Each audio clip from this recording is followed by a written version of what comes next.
नमस्कार विद्यार्थी मित्रांनो, दार्शनिक एमपीएससीच्या प्लॅटफॉर्मवर तुमचं स्वागत आहे. मी अक्षय कदम. आज आपण या दार्शनिक एमपीएससीच्या प्लॅटफॉर्मवर आपला नीतिशास्त्राच्या पेपरचं डिस्कशन कंटिन्यू करूयात.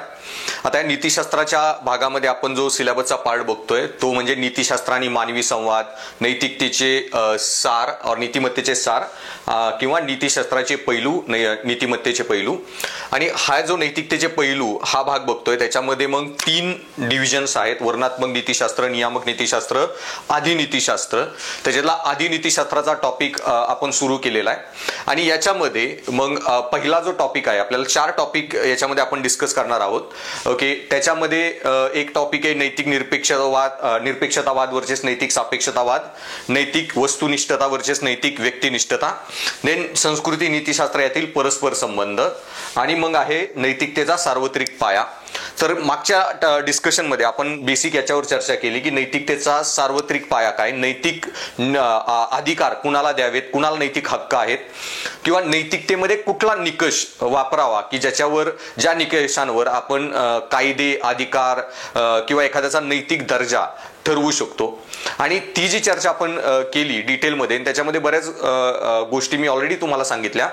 पण ती जी चर्चा केली त्याच्यामध्ये मग आपण जी ॲग्रीमेंट रीच केलेली आहे की सगळ्या पृथ्वीवर सर्व सोसायटीजमध्ये, समाजांमध्ये, की नैतिक अधिकार कुणाला दिले जावेत किंवा नैतिक किंवा कायदेशीर अधिकारांचा निकष काय असावा.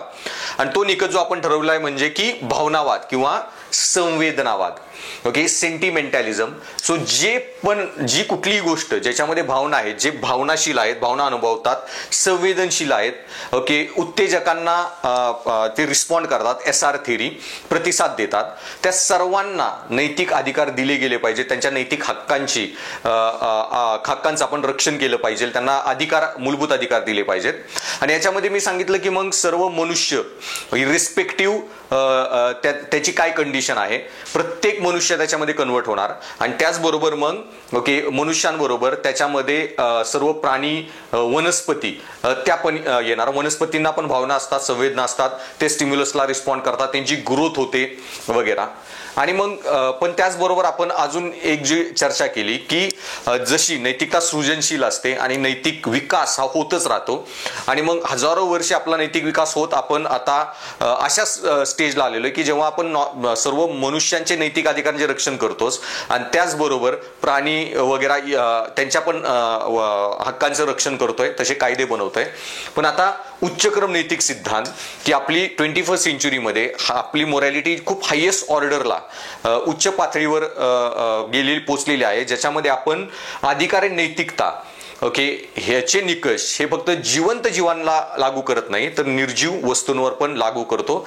आणि निर्जीव वस्तू मग त्याच्यामध्ये मी सांगितलं की फॉरेस्ट राईट्स ऍक्ट की जंगल संरक्षण कायदे, इकोसिस्टीम परिस्थितिकीच्या रक्षणासाठी कायदे, कोस्टल रेग्युलेशन नोटिफिकेशन वगैरे, की कोस्टल एरियाचे अधिकार वगैरे. सो आपण आता निर्जीव वस्तूंना पण अधिकार देतोय, नवीन कायदे बनवतोय त्यांच्या रक्षणासाठी. आणि this is a highest stage और highest level of moral thinking, moral debate, उच्चक्रम नैतिक सिद्धांत. आता हे खूप मी बेसिक तुम्हाला सांगितलेलं. ओके, आता त्याच्यानंतर आपल्याला अजून पण मला या लेक्चरमध्ये काही अजून 1-2 टॉपिकवर बद्दल तुमच्याबरोबर चर्चा करायची. आणि ते 1-2 टॉपिक म्हणजे की याच्याशी रिलेटेड पेपरमध्ये जीवशास्त्रात कंटिन्युअसली याच्यावर डिबेट येते. ओके, ते म्हणजे की राईट्स ऑफ अ फिटस, गर्भाचे नैतिक अधिकार काय. ओके, आणि मग त्याच्याच रिलेटेड जी डिबेट असते की गर्भपात करणे लिगल आहे, इलिगल आहे, त्याला इथिकल आणि इथिकल अँगलनी बघायला गेलो तर काय. मग त्याच्यामध्ये मग तुम्हाला रिसेंटली अमेरिकन सुप्रीम कोर्टाचं एक व्हर्डिक्ट आलं की ॲबॉर्शन राईट्स त्यांनी तिथे बंद केले. आणि गेल्या वर्षीच मग त्याच सेम वर्षी इंडियामध्ये ॲबॉर्शन राईट्स अलाव केले इंडियन सुप्रीम कोर्टाने. मग याच्यामध्ये बरोबर कोण, चूक कोण. ओके, ह्या संदर्भाची जी डिबेट आहे, ओके, ती पण मला मग तुमच्याबरोबर करायची आहे. सो मग या डिबेटमध्ये आपण जीवशास्त्रामध्ये किंवा आता जे मॉडर्न सायन्समध्ये खूप साऱ्या टेक्निक्स आलेल्या आहेत की इनविट्रो फर्टिलायझेशन, IVF वगैरे, ओके, किंवा स्टेम सेल रिसर्च वगैरे सारखे ज्या नवीन सायंटिफिक हे आलेले आहेत, टेक्निक्स आलेल्या आहेत. आणि त्याच्यामध्ये मग बरेच एक्सपोन्स फर्टिलाइज करून फिटसेस बनवले जातात, ते डिस्ट्रॉय केले जातात वगैरे, ही सारी प्रोसिजर केली जाते. मग हे करणे वगैरे की योग्य अयोग्य नैतिक अनैतिक त्या दृष्टीने ओके की गर्भाला मानव स्टेटस देऊन ओके मग असे एक्सपेरिमेंट करणे योग्य आहे का नाही आहे ही सुरुवातीला चर्चा करूया आणि मग त्याचेच कंटिन्युएशन म्हणून मग ॲबॉर्शन राईट्स की ते गर्भपाताचा अधिकार ओके स्त्रियांना असावा नसावा आणि स्त्रियांना तो अधिकार दिला तर मग गर्भपात करताना मग गर्भाचा जो अधिकार आहे त्याच्या नैतिक अधिकारांचं काय ओके ह्या संदर्भात दोन्ही गोष्टींवर आपण या लेक्चरमध्ये मग थोडी डिटेलमध्ये चर्चा करूया. सो मग गर्भाची नैतिक स्थिती काय ओके त्याला एक मानवासारखं पकडून ओके सर्व नैतिक मूलभूत अधिकार जे आहेत मग जगण्याचा अधिकार राईट टू लाईफ लिबर्टी वगैरे हे सर्व मिळावेत का आणि मग जर ते अधिकार दिले गेले राईट टू लाईफ लिबर्टी वगैरे ओके जगण्याचा अधिकार तर मग गर्भपात केला तर मग ते अनइथिकल आणि इल्लीगल पकडायला पाहिजे ओके मग तसे कायदा आपण बनवू शकतो का ओके त्या संदर्भात ओपन एंडेड थोडी चर्चा करूया. So if embryonic stem cell research kills me before I wake, I pray the Lord my soul to take.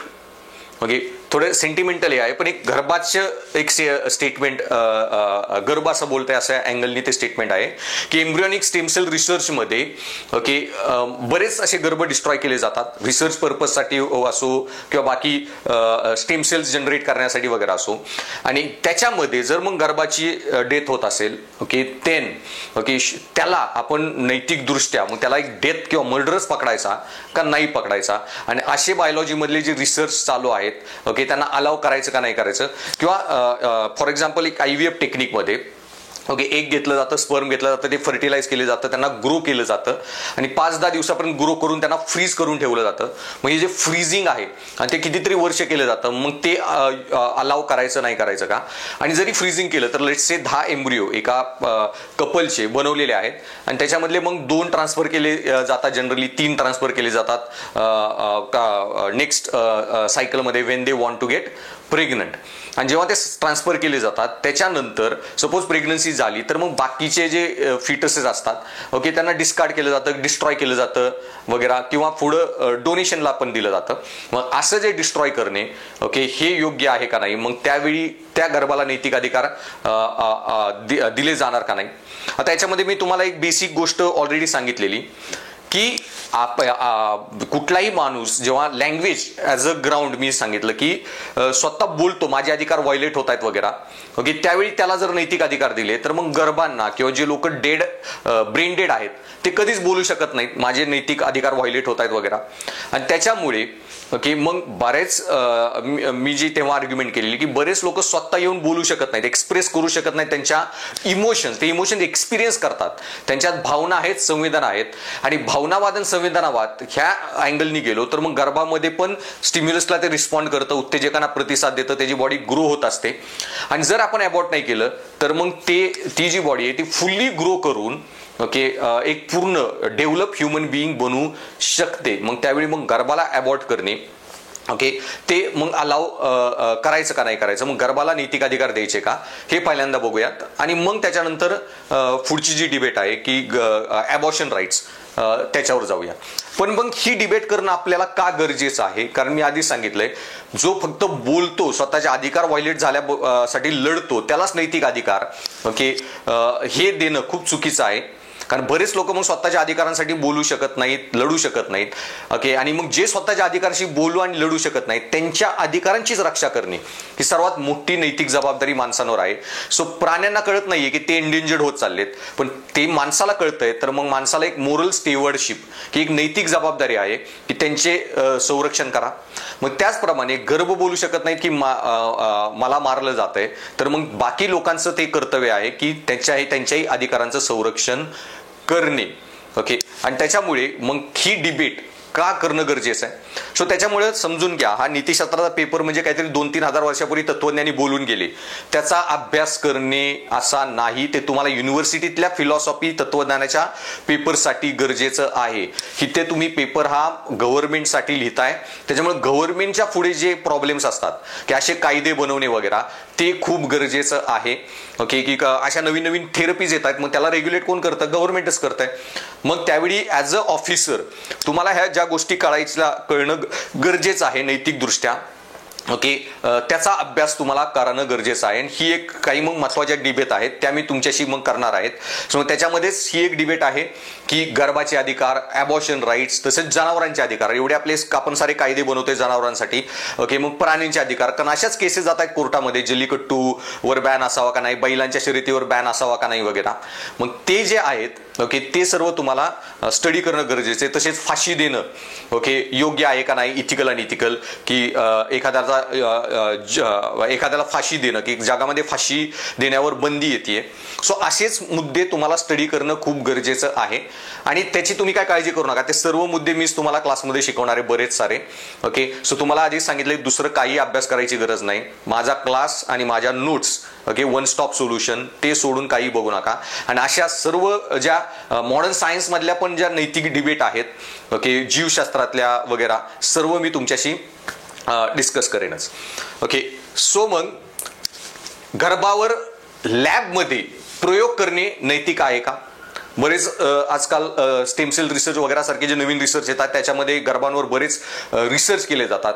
मग ते आहे का? जेनेटिक म्युटेशन्स वगैरे स्टडी केले जातात आणि त्याच्यामध्ये बरेच गर्भांचे मग डिस्ट्रक्शन पण केले जातं, किंवा स्टेम सेल्स वगैरेचं काम झालं ते डिस्ट्रॉय केले जातात. मग हे प्रश्न जर तुम्हाला आला, अशा प्रकारचे प्रश्न UPSC किंवा आयोग MPSC विचारू शकतं की गर्भांवर लॅबमध्ये प्रयोग करणे नैतिक आहे का? गर्भाच्या नैतिक स्थितीबद्दल तुमचं काय मत आहे? गर्भाला नैतिक अधिकार आहेत का? ओके, त्याची नैतिक स्थिती काय, त्याचा नैतिक दर्जा काय? ओके, सो सुरुवातीला मग मी विरोधात युक्तिवाद करेन की गर्भाला नैतिक अधिकार नाहीयेत, आणि नंतर मग बघूयात की गर्भाला नैतिक अधिकार आहेत. दोन्ही बाजूने आपण त्याच्यावर डिबेट करूयात. मग तुम्हाला एक बेसिक आयडिया येईल.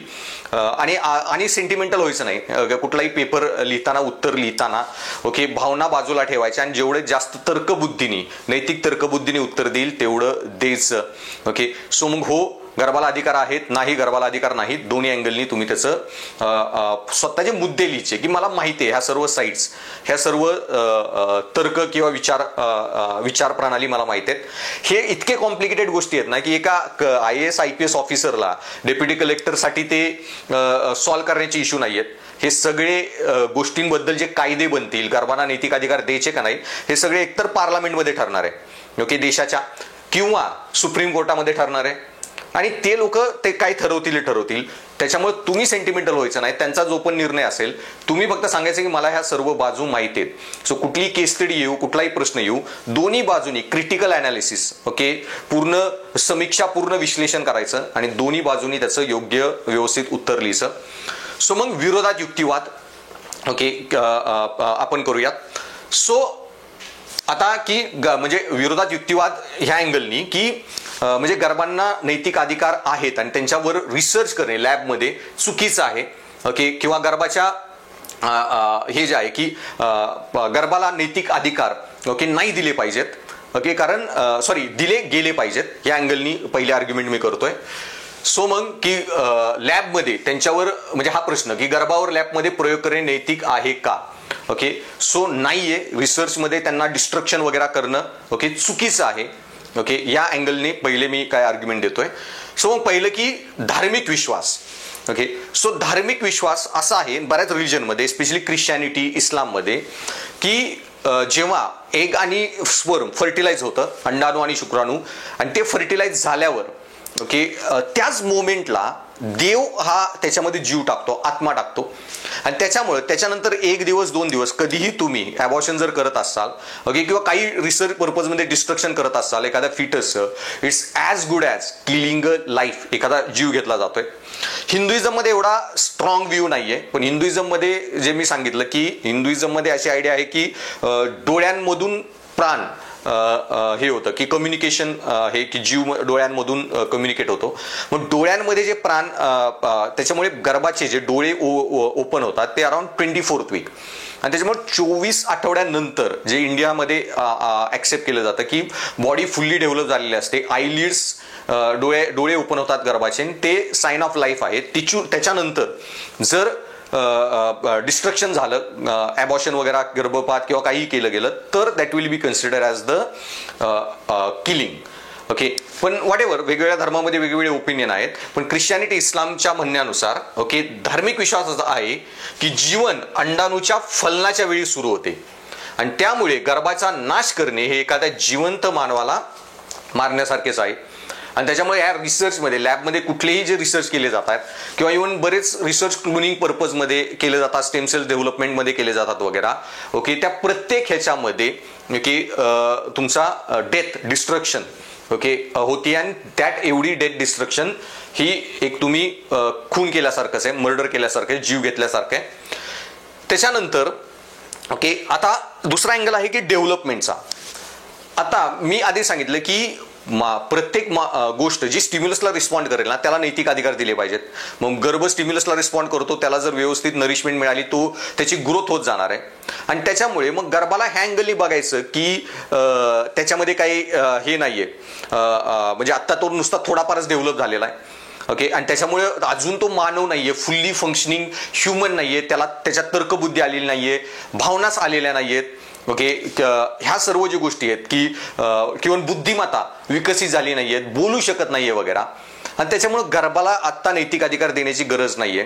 ही आर्ग्युमेंट जे आहे ते बरे जी जनरल आर्ग्युमेंट असते की एका fully develop fully functioning okay human being किंवा जे फुल्ली डेव्हलप बाळ असतं जन्माला येतं ते रडतं वगैरे, एखाद्या वर्षात बोलायला पण लागणार आहे, त्याच्यात तर्कबुद्धी वगैरे आहे, मग किंवा स्वतःच्या इमोशन एक्सप्रेस करतं रडून वगैरे, तसं जो गर्भ आहे ते करत नाही.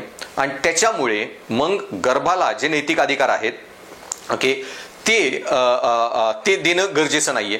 पण मग ह्या आर्ग्युमेंटच्या विरोधात आर्ग्युमेंट अशी आहे की मान्य की बाबा तो जो गर्भ आहे तो फुल्ली डेव्हलप नाहीये ओके, पण तो फुल्ली डेव्हलप नसला तरी okay it is not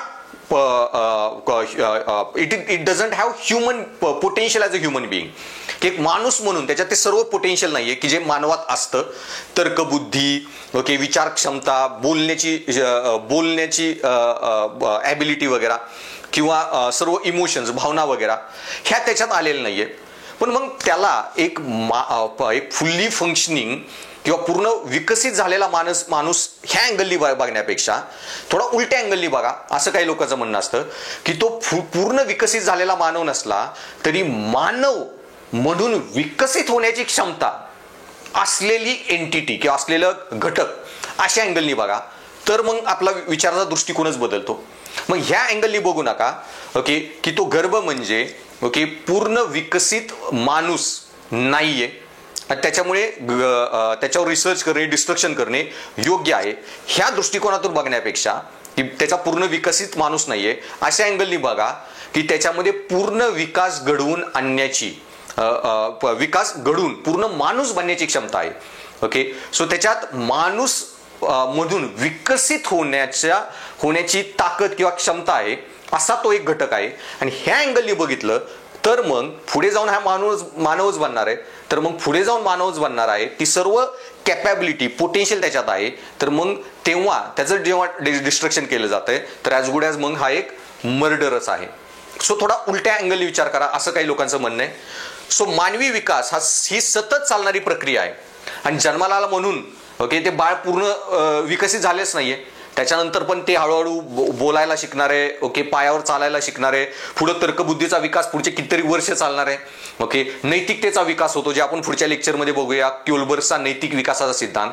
so बाळ जन्माला आलं ओके 9 महिन्यानंतर गर्भामध्ये राहून जेव्हा जन्म होतो तेव्हा मग आपण त्याला सर्व अधिकार देतोय, जगण्याचे बाकी जे पण अधिकार आहेत, आणि ते सर्व अधिकार जेव्हा आपण त्याला देतोय आणि त्याच्यानंतर ओके पूर्ण आयुष्यभर त्याचा विकास चालूच आहे. सो माणसाचा विकास हा मृत्यूपर्यंत लास्ट मोमेंटपर्यंत ती नॉनस्टॉप चालणारी प्रक्रिया आहे.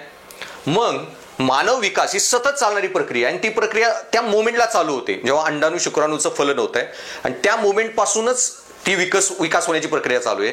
मग त्यावेळी असं कसं म्हणू शकता की 9 महिन्यानंतर बाळ जेव्हा जन्माला आलं ओके त्या दिवसापासून त्याला सर्व अधिकार, आणि 1 महिना किंवा 1 दिवस आधी जेव्हा ते गर्भात होतं त्याला अधिकार नाही, किंवा 5 महिने आधी गर्भात होतं त्याला अधिकार नाही.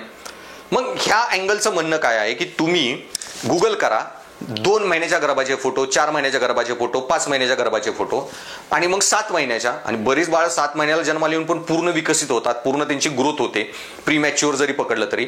आणि 9 महिने राहिल्यानंतर बाहेर जन्माला आलं बाळ, तर तुम्हाला मग ते सर्व फोटो बघितल्यावर कळेल की 9 महिन्याचं 7 महिन्याच्या बाळात काही जास्त फरक नाहीये. म्हणजे गर्भात जे 7 महिन्याचं बाळ आहे आणि गर्भात जे 7 महिन्याचं आणि 6 महिन्याचं, 6 आणि 5, 5 आणि 4 आणि 4 आणि 3 मध्ये काही जास्त फरक नाहीये. थोडा फक्त विकास किती झालाय त्याच्या प्रमाणाचा फरक आहे. मग ॲज गुड ॲज ओके 9 महिन्यानंतर जे जन्मलेलं बाळ आहे आणि जे 7 महिने गर्भात जे बाळ आहे राहिलेले, 5 महिन्यात राहिलेले, 2 महिन्यात राहिलेले, ओके, त्यांच्यामध्ये थोडाफार विकासाचाच फरक आहे. मग 1 महिन्याचं किंवा 10 महिन्याचं बाळ, ओके, दोन्हीमध्ये सेमच विकासाचा फक्त फरक आहे. आणि तोच जर फरक आहे तर मग 9 महिन्यानंतर जन्माला आलेलं बाळ पण आयुष्यभर विकसितच होणार आहे. मग त्याचे अधिकार तेव्हा सर्व आहेत, तर मग गर्भाला का नाहीत द्यायचे ते सर्व अधिकार? मग असं बघू नका की तो गर्भ पूर्णपणे विकसित मानव नाहीये. असं बघा गर्भाला की त्याच्यात मानव म्हणून विकसित होण्याची पूर्ण क्षमता आहे. थोडा दृष्टिकोन बदलला नैतिकतेत बघण्याचा, तर मग तुम्हाला कळेल की गर्भाला पण सर्व नैतिक अधिकार देण्याची गरज आहे. ओके, आणि त्याला लॅबमध्ये त्याच्यावर कुठलेही प्रयोग वगैरे करणे, डिस्ट्रक्शन करणे, ओके, त्यांचा नाश वगैरे करणे चुकीचं आहे. सो मानव विकास ही सतत चालणारी प्रक्रिया आहे जी फलनापासून सुरू होते. ओके, झायगोट जी पहिली स्टेज असते डेव्हलपमेंटची, आणि पूर्ण वाढ झालेल्या बाळामध्ये मूळ फरक फक्त पोषण आणि वेळेचा असतो. जेव्हा बाळ एक फर्टिलाइज झालेलं आहे त्याच्यापासून, ओके, ते पूर्ण जन्माला आलेलं बाळ, त्याच्यामध्ये फक्त पोषण, आहार, वेळ आणि किती लेवल झाली विकासाची तेवढाच फरक असतो. अदरवाईज मग दोन्ही मध्ये, ओके, पूर्ण जीव आहेच. आणि त्याच्यामुळे तुम्ही म्हणू शकत नाही की गर्भाला अधिकार नाही पण जन्माला आलेला अधिकार आहे. सो त्यामुळे संभाव्य मानव असे म्हणण्याऐवजी संभाव्यता असलेला मानव, ओके, किंवा पूर्ण विकसित मानव म्हणण्याऐवजी विकासाची क्षमता असलेला मानव अशा अँगलनी गर्भाला बघा, तर मग तुम्हाला कळेल गर्भ पण एक मानवच आहे. आणि मग विकासाच्या सुरुवातीच्या टप्प्यातील मानव किंवा संभाव्य बाळ, ओके, किंवा संभाव्य मानव म्हणून विकसित होण्याची क्षमता असलेलं, ओके, असं म्हणणे अधिक योग्य ठरेल. ह्या अँगलनी बघितलं, अशा म्हणण्याने जर बघितलं तर मग गर्भाला सर्व नैतिक अधिकार देण्याची गरज आहे. ओके, आणि नैतिक निकष हे सर्व गर्भाला पण लागू होतील. सो पहिले जो युक्तिवाद मला करायचा होता की त्याच्या सपोर्टमध्ये काय स्ट्रॉंग आर्ग्युमेंट आहे, आणि सर्वात स्ट्रॉंग आर्ग्युमेंट ही आहे. पण मग ओके, गर्भांवर रिसर्च करू शकतो, ओके, लॅबमध्ये, त्यांना नैतिक अधिकार नाही आहेत. ओके, याच्या समर्थनार्थ काही युक्तिवाद बघूयात, ते पण तेवढेच हेवी आहेत, पॉवरफुल आहेत. सो पहिला एक आहे उपयुक्ततावादी सिद्धांत. आता मी आधी सांगितलं की आपल्याला नीतिशास्त्रामध्ये नीतिशास्त्राच्या पैलूंमध्ये एक आहे अधिनीतिशास्त्र, दुसरा आहे नियामक नीतिशास्त्र. नियामक नीतिशास्त्रामध्ये 4 शाखा आहेत: सद्गुण नीतिशास्त्र, परिणामवादी और हेतुवादी, ज्याला आपण म्हणतो उपयुक्ततावादी, आणि नंतर कर्तव्यवादी, आणि नंतर आपलं जॉन लॉकचा अधिकार सिद्धांत. आता हा जो परिणामवादी उपयुक्ततावादी सिद्धांत आहे त्याचं म्हणणं काय नंतर आपण स्टडी करणार आहे, पण आता ती आर्ग्युमेंट आहे म्हणून सांगतो की ओके, कुठलाही निर्णय घेताना त्याचा फायदा, परिणाम बघा. ओके, किती उपयुक्तता आहे एखादी गोष्ट करण्यातून, आणि मग उपयुक्तता जास्त असेल तर मग ती गोष्ट योग्य. मग जर दारूच्या दुकानं ओपन केली आणि दारू पिणे अलाउड केलं तर दारू पिऊन जो सरकारला पैसा येतोय त्याच्यामध्ये मे बी मग ते दारू पिणाऱ्यांचे लोक लवकर मरतील, त्यांना कॅन्सर वगैरे होतील, आणि काही लोक लवकर मरतील. पण त्या पैशातून जर खूप साऱ्या बाकी समाज कल्याणकारी योजना जर आपण राबवू शकलो, लाडकी बहीण सारख्या वगैरे योजना, आणि खूप सारा लोकांचं कल्याण होत असेल तर उपयुक्तता जास्त आहे. ओके, त्या गोष्टीची. मग एखाद्या ठिकाणी खूप सारी गाव आहेत पण तिथून जर आपण हायवे काढला आणि ते गावातले लोक डिस्प्लेस झाले, पण ते हायवे काढून खूप सारे जॉब क्रिएट होत असतील तर उपयुक्तता जास्त आहे. तर मग ते गावातली किंवा शहरातली लोक डिस्प्लेस केली तरी चालतील. उपयुक्ततावाद, ओके, तो जास्त महत्वाचा आहे. आणि त्याच्यामुळे उपयुक्ततावादी सिद्धांत, ओके, त्या दृष्टिकोनातून काही निर्णय घेतले जातात.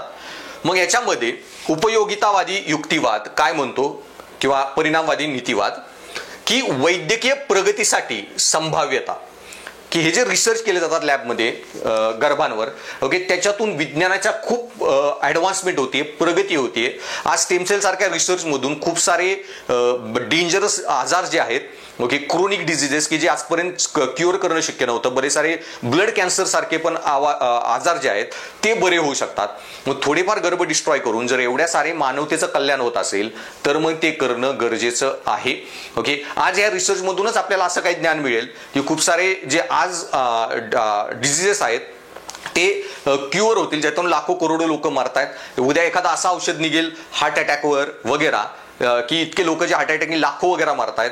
मग आज जर 100, 1000, लाखभर गर्भ डिस्ट्रॉय करून जर आपण काही त्याच्यातून रिसर्च करून नवीन माहिती मिळाली आणि त्याच्यातून जर लाखो करोडो जीव पुढं लोकांचे वाचत असतील तर मग हे गर्भांना नैतिक अधिकार देण्याची गरज नाही आणि त्यांच्यावर लॅबमध्ये आपण रिसर्च वगैरे करू शकतो. ओके, सो उपयोगितावादी युक्तिवाद की वैद्यकीय प्रगतीसाठी संभाव्यता, मानवी आरोग्य आणि कल्याणासाठी संभाव्य फायदे हे गर्भ नष्ट करण्याबद्दलच्या नैतिक चिंतांपेक्षा अधिक असू शकतात. ओके, आणि त्याच्यामुळे मेडिकल फील्ड खूप ऍडव्हान्स होतीये आणि हा सगळ्यात स्ट्रॉंग मुद्दा आहे. ओके, याच्यातून आपलं जे ज्ञान वाढतंय आणि त्याच्यामुळे सायन्समध्ये एक अँगल आहे की सायन्स जनरली मी सांगितलेलं की नीतीचा शास्त्र म्हणून अभ्यास करावा आणि त्यात एक सगळ्यात महत्वाचा पॉईंट काय होता की नाही, नीतीचा शास्त्र म्हणून अभ्यास करू नये. ओके, कारण विज्ञान हे भावना शून्य असतं. ओके, आणि नैतिकतेमध्ये भावना असतात. ओके, पण मग मी आधी सांगितले विज्ञान भावना शून्य असल्यामुळेच विज्ञानाची प्रगती खूप जास्त होते की विज्ञानात मी काय करतोय त्याचा फायदा दुष्परिणाम एवढं बघितलं जात नाही की विज्ञान कसं ऍडव्हान्स होतंय हे जास्त अँगलनी बघितलं जातं.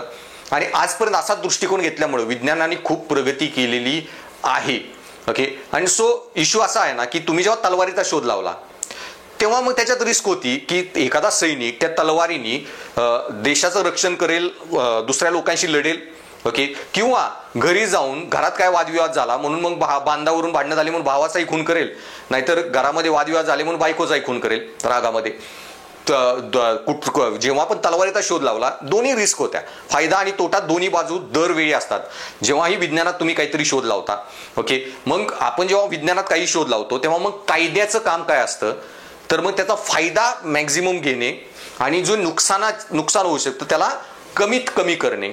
मग तसंच आहे की जर गर्भांवर रिसर्च करून खूप सारे फायदे होत असतील तर ते अजून फायदे कसे वाढवायचे हे बघावं आणि कमीत कमी नुकसान कसं होईल, डिस्ट्रक्शन कसं कमी होईल, ओके, अनवॉन्टेड गर्भांचं डिस्ट्रक्शन होणार नाही याची कशी काळजी घेऊ हे या संदर्भात कायदे बनवणे जास्त गरजेचं आहे. आणि त्याच्यामुळे कुठलीही टेक्नॉलॉजी असो विज्ञानात, ओके, स्टेम सेल रिसर्च असो वगैरे किंवा सिंपल मी म्हणलं तलवारीचा शोध असो, कुठल्याही वैज्ञानिक प्रगतीमध्ये दोन्ही बाजू असतातच, फायदा नुकसान दोन्ही होणारच आहे. मग आता आज सोशल मीडियामुळे खूप सारा फायदा आहे, आपल्याला कंटिन्यू सगळ्या न्यूज मिळतात, अपडेट राहतोय आपण. ओके, आजूबाजूला काय चाललंय हे सगळं कळतंय. पण त्या सोशल मीडियाचं मग ओके नुकसान पण आहेत. मग फायदा तोटे दोन्ही गोष्टी असतात दर वैज्ञानिक प्रगतीला. ओके, कुठलंच वैज्ञानिक अशी प्रगती नाही की ज्याचे फक्त फायदेच आहेत. पण मग त्याच्यामुळे मग विज्ञानाचं काम आहे की तुम्ही फक्त प्रगती करा आणि सरकारचं काम आहे कायदे बनवून ही जी प्रगती चालू आहे त्याच्यामध्ये मग फायद्यांना अजून वाढवा आणि नुकसान कमी करा. मॅक्झिमाइज प्लेजर, मिनिमाइज पेन, उपयुक्ततावादी सिद्धांत जो आहे. मग त्याच्या सिद्धांतानुसार जर प्लेजर मॅक्झिमाइज करता येत असेल, खूप सारे आजार बरे होत असतील वगैरे. ओके, आणि ह्या जेनेटिक रिसर्चमुळेच आज जे असे काही जेनेटिक आजार होते जे आपण क्युअर करू शकतोय. ओके, ते त्याच्यामुळेच आणि त्याच्यामुळे उपयोगितावादी युक्तिवादानुसार ओके गर्भांना नैतिक अधिकार देणं गरजेचं नाही. तसंच महिलांच्या प्रजनन हक्कांचा मुद्दा ही गर्भ नष्ट करण्याची परवानगी देणे हे व्यक्तींच्या स्वायत्ततेचा आणि प्रजनन हक्कांचा सन्मान म्हणून पाहिले जाऊ शकते. आणि बऱ्याच वेळा गर्भवर जे रिसर्च केले जातात ते फक्त ह्याच्यासाठी नाही आहेत की ते लॅबमध्ये बऱ्याच वेळा अनवॉन्टेड प्रेग्नन्सी झाली किंवा एखाद्या रेप केस वगैरे मधून प्रेग्नन्सी झालेली आहे वगैरे अशा केसमध्ये किंवा काही टीनेजर मुलगी आहे आणि ती प्रेग्नंट झालेली आहे अशा वेळेमध्ये मग त्या महिलांना स्वतःच्या बॉडीमध्ये त्या गर्भाला वाढवायचं आहे. ओके, त्यांच्या बॉडीतून सगळं पोषण नरिशमेंट होणार आहे, त्यांच्या बॉडीवर त्याचा खूप जास्त परिणाम होणार आहे. मग अशा केसमध्ये ओके त्यांच्या रिप्रोडक्टिव्ह राईट्स जे फिमेल्स रिप्रोडक्टिव्ह राईट्स जे आहेत महिलांचे स्वतःच्या शरीरावरचा अधिकार, प्रजनन हक्क त्यांना जे आहेत ते दिले पाहिजेत. मग त्यावेळी महिलांचे अधिकार आणि गर्भांचे अधिकार जेव्हा क्लॅश होतात त्यावेळी मग गर्भ नष्ट करण्याची परवानगी देणे हे व्यक्तीच्या स्वायत्ततेचा आणि प्रजनन हक्काचा सन्मान म्हणूनही पाहिले जाऊ शकते. किंवा असं होऊ शकते की ती फिमेल टीनेजर आहे, खूप कमी वय आहे किंवा फिजिकली खूप वीक आहे आणि त्याच्यामुळे मग गर्भधारणा झाली तरी तर गर्भालावर तर दुष्परिणाम होतीलच विकनेसचा, त्या महिलेची बॉडी खूप वीक आहे तर, पण तिची लाईफ थ्रेटन होऊ शकते वगैरे, किंवा गर्भामध्येच काही कॉम्प्लिकेशन्स काही आहेत की त्याच्यामुळे प्रेग्नन्सी झाली तरी डेथ वगैरे होऊ शकते. मग अशा केसमध्ये मग त्या महिलेचा जीव वाचवण्यासाठी मग गर्भ डिस्ट्रक्शन करणं हे सो महिलांच्या स्वतःच्या संरक्षणासाठी त्यांच्या बॉडीवर त्यांचे जे अधिकार आहेत ते रक्षणे पण तेवढंच महत्त्वाचं असतं, कारण त्या गर्भाला स्वतःच्या मध्ये वाढवणार असतात आणि त्याच्यामुळे मग त्या केसमध्ये गर्भ नष्ट करणे हा महिलांना बऱ्याच कायद्याने पण अधिकार दिलेला आहे आणि त्याच्यावर अजून पुढच्या पार्टमध्येच आपण चर्चा करणार आहोत. त्याच्यानंतर मग गर्भाची स्थिती आणि व्यक्तित्व हे पण एक महत्त्वाची गोष्ट आहे की जेव्हा आपण म्हणतो की भावनावाद, संवेदनावाद, पण त्याच्या वेळी की गर्भांमध्ये आत्मा किंवा चेतना, ओके, तर्कशक्ती आणि चेतना थोड्याफार प्रमाणात म्हणू शकतो की ते स्टिम्युलसला रिस्पॉन्ड करतात, भावना असतात, पण भावना असल्या किंवा संवेदना थोड्याफार प्रमाणात असल्या, ओके, तरी ओके एक त्याच्या पुढे त्यांच्याकडे कुठली तर्क शक्ती नसते, तर्कबुद्धी नसते, इव्हन नातेसंबंध बनवण्याची क्षमता की सोशल रिलेशनशिप बनवण्याची, इमोशनल रिलेशनशिप बनवण्याची जी ॲबिलिटी आहे ती अजून विकसित झालेली नसते.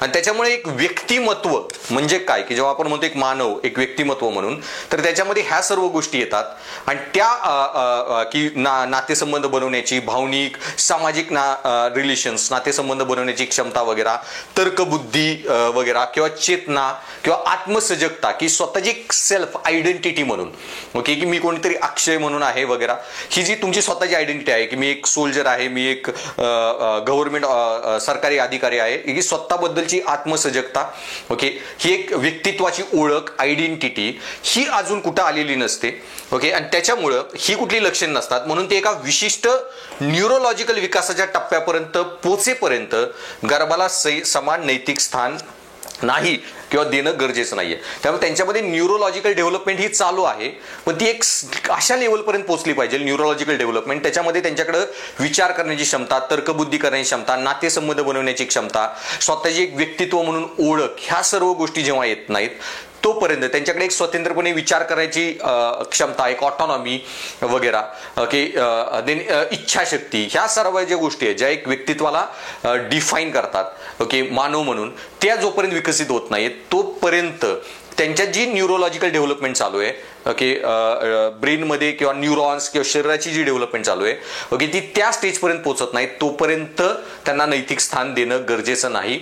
हा एक महत्त्वाचा मुद्दा आहे. आणि त्याच्यानंतर उपयुक्ततावादी सिद्धांतात अजून एक जो महत्त्वाचा आहे मुद्दा की बरेच गर्भ हे नैसर्गिकरित्या मरण पावतात. जर आपण म्हणतो की गर्भ आणि एग आणि स्पर्म, अंडाणु शुक्राणूचं फर्टिलायझेशन झालं आणि त्याच्यावेळी डेथ, त्याच्यानंतर जर डिस्ट्रक्शन झालं गर्भाचं, तर मग एक खून केलेल्यासारखं आहे, कारण देव अंडाणू आणि शुक्राणू फर्टिलाइज होतात, फलन होतात, तेव्हाच आत्मा त्याच्यात प्रवेश करते, देव त्याच्यात जीवाची उत्पत्ती करतो. आणि जर हे लॉजिक धर्माचं जर आपण मांडलं तर इश्यू हा आहे ना की मॉडर्न बायोलॉजीमध्ये आपल्याला हे कळाले की दर स्त्रीमध्ये दर महिन्याला, ओके, मासिक पाळी झाल्यानंतरचा एक 13व्या-14व्या दिवशी एक एग, ओके, रिलीज होतच आणि त्याच्यानंतर, ओके, ते जे एग आहे ते नॅचरली डिस्ट्रॉय होणारच आहे, ओके, जर फर्टिलायझेशन नाही झालं तर. आणि कुठलीही स्त्री जे कुठलाही संबंध ठेवत असेल आणि त्याच्यातून मग त्या महिलेमध्ये, ओके, बऱ्याच वेळा चान्सेस असे आहेत की कुठली महिलेचं जेव्हा लग्न झालेलं आहे आणि नॉर्मली ते फॅमिली प्लॅनिंगसाठी ट्राय करत आहेत, तर त्या केसमध्ये, ओके, एव्हरी टाइम, ओके, जेव्हा मेल फिमेलमध्ये रिलेशन होणार आहेत, ओके, ऑलमोस्ट 99% वेळा, ओके, एग आणि स्पर्म फर्टिलाइज होतच, ओके, पण त्याच्यातून, ओके, गर्भधारणा होणे, प्रेग्नन्सी होणे, ह्याच्यामधले पर्सेंटेज खूप कमी आहेत, ओके. त्याच्यामध्ये मग 99% वेळा फर्टिलायझेशन होतंच, पण त्याच्यामध्ये हार्डली खूप कमी वेळा 10-15% वेळाच गर्भधारणा होते, ओके. 70-80% 90% टाइम ते फर्टिलाइज्ड एग जे आहे ना ते नॅचरलीच डिस्ट्रॉय होतं, ओके. सो मग बऱ्याच महिलांना ते कळत पण नाही की ते फर्टिलाइज होऊन डिस्ट्रॉय पण झालेलं आहे आणि खूप कमी केसेसमध्ये ओके त्याची ग्रोथ होऊन ते बॉडीमध्ये इम्प्लांट होतं. ओके. सो मग नॅचरलीच ओके कुठलेही जे कपल आहे की नॉर्मल त्यांचं संबंध असतात तर त्यांच्यामध्ये 90% चान्सेसमध्ये गर्भ जो आहे तो असाच डिस्ट्रॉय होतो. मग जर गर्भ डिस्ट्रॉय होऊन जर जीव जाणार असेल आणि देव जेव्हा अंडाणू शुक्राणू फर्टिलाइज होतात तेव्हा जर जीव बनवत असेल तर मग एवढे देवाने असं काय सिस्टीम बनवली की एवढे डिस्ट्रॉय व्हावेत. मग दरवेळी जेव्हा एग आणि स्पर्म फर्टिलाइज होते तर ते कन्सेप्शन प्रेग्नन्सी व्हायलाच पाहिजे. पण नॅचरली जर एवढे डिस्ट्रॉय होत आहेत तर मग त्याच्यातले थोडेफार रिसर्च पर्पजमध्ये डिस्ट्रॉय झाले. ओके. मग त्याच्यामध्ये एवढा इथिकल किंवा धार्मिक इश्यू त्याला बनवण्याची गरज नाही. ओके. जर धार्मिक अँगलीस गेलो ना तर मग 90% वेळा तर असेच गर्भ डिस्ट्रॉय होतात. मग देव का ते डिस्ट्रक्शन अलाव करतोय? देवाने तर मग प्रत्येक गर्भाला गर्भधारणेत बदलवलं पाहिजे. आणि त्याच्यामुळे बरेच गर्भ नैसर्गिकरित्या मरण पावतात आणि त्यामुळे त्यांच्याबद्दल उपयोगितावादी दृष्टिकोनातून नैतिक चिंता ओके करणं किंवा नैतिक चिंता ह्या म्हणजे त्या अँगलनी बघितलं तर नैतिक चिंता ऑटोमॅटिक कमी होतात आपल्या. ओके की त्यांना नैतिक अधिकार देणे वगैरे ह्या गोष्टीमध्ये जास्त मोरल अँगल घेण्याची गरज नाही. तो हा एक मेजर व्ह्यू आहे. सो मग बेसिकली आपण याच्याबद्दल चर्चा केली की गर्भांवर प्रयोग करणं गरजेचं आहे का, त्यांना नैतिक अधिकार देणं गरजेचं आहे का, आणि त्याचाच मग एक्सटेंडेड टॉपिक जो पुढे बनतो की मग गर्भपात करणे हे नैतिकदृष्ट्या योग्य आहे का नाही. ओके. आता याच्याबद्दल बऱ्याच कॉम्प्लिकेटेड गोष्टी आहेत, बरेच डिसिजन खूप कॉम्प्लिकेटेड बनतात. काही मी ऑलरेडी तुमच्याशी चर्चा केलेले सांगितलेले आहेत की हे जे आहे आपलं केरळमध्ये जी कॉम्प्लिकेटेड गोष्ट झालेली, एका मुलीचा 10-12 वर्षाचीच असेल ती, 12च्या आसपास काहीतरी वडिलांनीच बलात्कार केलेला आणि नंतर 6-7 महिन्यांनी कळालं की ती प्रेग्नंट आहे फॅमिली वगैरेला. आणि जेव्हा मग ते काय त्याला म्हणतात तिला दवाखान्या वगैरेमध्ये घेऊन गेले ते 24 वीकचा टाइम पिरियड निघून गेलेला. आणि मग अशा केसमध्ये ओके अबॉर्शन करावं का नाही, 24 वीक नंतर कुठलाही डॉक्टर करणार नाही, कायद्याने तो गुन्हा आहे, ते अलाव करू शकतात, कायदा मोडू शकतात फक्त हायकोर्ट सुप्रीम कोर्टचे जजेस. ओके. त्यांना त्या पॉवर आहेत की ते कंडिशन सिच्युएशन बघून अलाव करायचं का नाही करायचं. आणि सुप्रीम कोर्टाने बऱ्याच वेळा गाईडलाईन्स दिलेल्या आहेत की रेप केस जर असेल आणि त्याच्यातून जर बाळ प्रेग्नन्सी झाली असेल तर मग तुम्ही 24 वीक नंतर पण अबॉर्शन अलाव करा. पण त्या केरळच्या केसमध्ये गोष्ट अशी होती की ते जे बाळ आहे 7th मंथ निघून गेलेला आणि फुल्ली त्याची डेव्हलपमेंट झालेलीच आहे. आणि अशा वेळी जर ते अबॉर्शन व्यवस्थित केलं गेलं ओके आणि त्या मुलीचा जीव जर जात नसेल वगैरे, तिला काही धोका होत नसेल आणि व्यवस्थित जर अबॉर्शन केलं गेलं तर त्या बाळाला आणि चांगली आफ्टर केअर मिळाली वगैरे तर त्याचा जीव वाचून एक पूर्ण एक काय म्हणतात एक नॉर्मल एक बाळ म्हणून ते विकसित होऊ शकतं, एक मनुष्य म्हणून पुढे विकसित होऊ शकतं. मग त्या केसमध्ये त्या मुलीचे अधिकार जोपासायचे का, आणि ते जोपासायचे तर मग या बाळाची हत्या होणार आहे. खूप कॉम्प्लिकेटेड डिसिजन होता कोर्टापुढे. त्यांनी काही जजेस डॉक्टरांचा पॅनेल अपॉइंट केला, त्यांना विचारलं की हिच्या जीविताला धोका न होता अबॉर्शन करू शकता का, ते म्हणले हो करू शकतो. बाळाचा जीव वाचू शकतो, ते म्हणले हो वाचवू शकतो. हा जर तिच्या जीविताला धोका होत असेल तर मग गर्भाचा अधिकार त्यांनी रिजेक्ट केला असता आणि डिस्ट्रॉय करणं किंवा अबॉर्शन करून तिचा जीव वाचवा सांगितलं असतं. पण हे शक्य आहे मॉडर्न सायन्सला. मग हे जेव्हा सांगितलं तर मग कोर्टाने मग भावनिक दृष्ट्या थोडा अँगल घेऊन सांगितलं की तिचा तर जीव वाचवाच, आणि एकदा ते अबॉर्शन झालं तिची फॅमिली पूर्ण स्वतंत्र त्यांचं ते निघून जातील हॉस्पिटलमधून आणि त्या बाळाला पूर्ण केअर घ्यायची, बेस्ट डॉक्टर ठेवायचे आणि ते अबॉर्शन करून आणायचं आणि त्याच्यानंतर जे बाळ जे वाचेल ओके त्याला बेस्ट ICU केअर द्यायची आणि ती सगळी जबाबदारी केरळ सरकारची ओके चाइल्ड डेव्हलपमेंट मिनिस्ट्रीची, आणि ते जे बाळ नंतर वाचेल ओके त्याचे पूर्ण पुढं संगोपन करणं हे पण सरकारची जबाबदारी. सो मग अशा ज्या गोष्टी असतात ह्या एवढ्या इझी नसतात की अबॉर्शन करणं अलाउड का नाही. आणि त्याच्यामध्ये अमेरिकन सुप्रीम कोर्टाने जे सांगितलं की वेगळं वर्डिक्ट दिलं, इंडियन सुप्रीम तिथं अबॉर्शन बंद केले, इंडियाने अलाउड केले, असं का ते मग आपण थोडं एंडला त्याच्यावर चर्चा करूयात. पण बेसिकली मग गर्भपात करणे हे नैतिक आहे का, सो आत्ता जी आपण डिबेट केली ओके त्याच मुद्द्यांच्या आधारे ह्या सर्व आर्ग्युमेंट दोन्ही बाजूनी आपण बघत जाऊया. सो मग त्याच्यामध्ये सुरुवातीला गर्भपात करणे नैतिक आहे का, तर तर हो आहे. समर्थनार्थ आपण काही युक्तिवाद करूया की महिलांचे स्वतःच्या शरीरावरचे अधिकार वगैरे. नंतर का नाही दुसऱ्या अँगलनी पण युक्तिवाद करूया. आणि नंतर मग अमेरिकन आणि इंडियन सुप्रीम कोर्टामध्ये कोण योग्य अयोग्य ती फायनल चर्चा करूया. सो मग समर्थनात युक्तिवादामध्ये मग पहिला जी आर्ग्युमेंट आहे की महिलांचे प्रजनन हक्क की रिप्रोडक्टिव्ह राईट्स जे महिलांचे आहेत आणि त्यांची स्वायत्तता की प्रत्येक माणसाला स्वतःच्या शरीरावर अधिकार आहे, गर्भाला पण अधिकार आहेत, पण तो गर्भ त्या महिलेच्या शरीरामध्ये वाढणार आहे, मग तिच्या बॉडीवर तिचा जो अधिकार आहे ओके हा खूप महत्वाचा आहे. आणि सो स्वायत्तता त्या महिलेची स्वतःच्या शरीरावरची ओके आणि निवड की बाबा तिला ते बाळ हवंय का नकोय ओके त्या संदर्भाची निवड हे सर्व ओके गोष्टी जर बघितल्या तर मग महिलांचे अधिकार जास्त महत्वाचे आहेत. कारण 9 महिने तर तीच संगोपन करणारे, पालन पोषण करणारे, काय जर हानी जरी होणार असेल तिच्या शरीराला होणार आहे, जीवित हानी वगैरे पण ओके आणि तिला जर हानी झाली तर ती बाळावर पण होणारच आहे ओके. त्याच्यामुळे महिलांचे अधिकार, त्यांच्या शरीरावरची स्वायत्तता ओके बाळ हवं का नको ह्याच्याबद्दलचे निवड वगैरे हे सर्व जास्त महत्वाचं आहे. सो गर्भपात महिलांच्या स्वायत्ततेसाठी आवश्यक आहे ओके कारण त्यांना त्यांच्या जीवनावर नियंत्रण मिळवण्याची त्याच्यातून संधी मिळते. आणि जबरदस्ती मग आपण कुणावर ओके हे प्रेग्नन्सी वगैरे लादू शकत नाही. आणि तसेच त्यांचे वैयक्तिक उद्दिष्टे साध्य करण्यासाठी आणि कल्याणासाठी गर्भपात महत्वाचा असतो ओके. मग त्यांचे वैयक्तिक आयुष्य ओके त्याच्यासाठी आणि त्यांच्या सर्व कल्याणासाठी.